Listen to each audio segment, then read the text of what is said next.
Welcome back to the basic elbow series where we'll be covering the muscles at the elbow today. We can divide the muscles into flexors and supinators on the anterior side and the extensors and pronators on the posterior side. Remember, your supinators are the muscles that turn your palm up and your pronators are the ones that turn your palm down.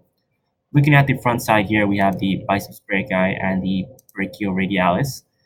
If we go underneath the biceps, we can see the brachialis. So the biceps brachii and the brachialis are both innervated by the musculocutaneous nerve, but the brachioradialis, which is on the radial side, is innervated by the radial nerve, which is also responsible for most of your extensor muscles. Moving on past that, if we look beneath the brachioradialis, we can see the supinator. So this also helps turn your palm up. But your strongest supinator, however, is actually your biceps brachii. Now we're going to move down to the forearm part.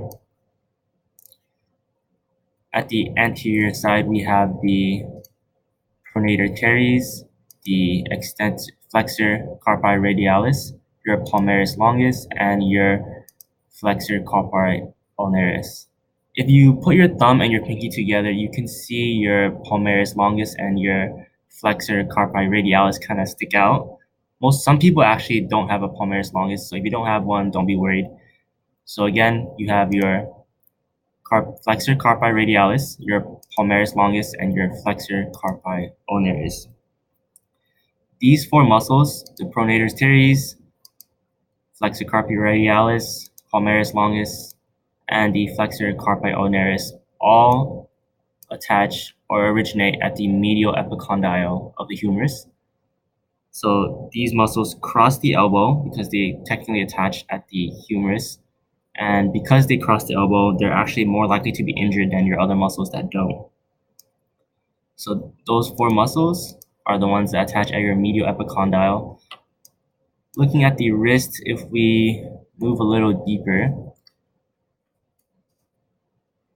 there's actually a small muscle called the Pronator Quadratus. So you have your pronator teres and your pronator quadratus that helps pronate your forearm. If we look at the backside, we obviously have the triceps, and then we have a really small muscle called the Anconeus. This doesn't really do much, but it's kind of like a stabilizer, I guess.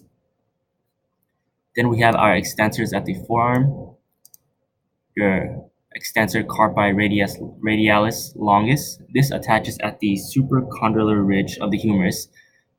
The rest of your extensors actually attach at the lateral epicondyle. So those are the extensor carpi radialis brevis, your extensor digitorum, extensor digiti minimi, which extends your pinky finger, and your extensor carpi ulnaris.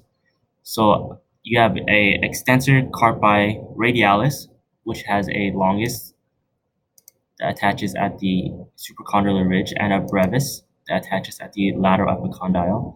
You have a digitorum extensor, a digiti minimi, your pinky, and just one extensor carpi ulnaris. You don't have a longus and brevis for extensor carpi ulnaris. So just to review again, on the front side, we have the biceps. Underneath the biceps is the brachialis, the brachioradialis. Then you have your pronator teres and your pronator quadratus deep in there. You have your flexor carpi radialis, your palmaris longus, and your flexor carpi ulnaris. On the back side, you have the triceps and the Anconeus. Then you have your extensor carpi radius longus and brevis, your extensor digitorum, your extensor digiti minimi, and your extensor carpi ulnaris. So those are the muscles in the forearm. We'll cover the smaller muscles that we didn't go over today because those are more focused on the hand, and we'll do that later in a different series. There you have it. Those are the muscles. I know that was kind of a lot. I kind of stumbled on a few words, but it's all right. You just got to keep going over it. I'll see you guys in the next video, which will cover the nerves.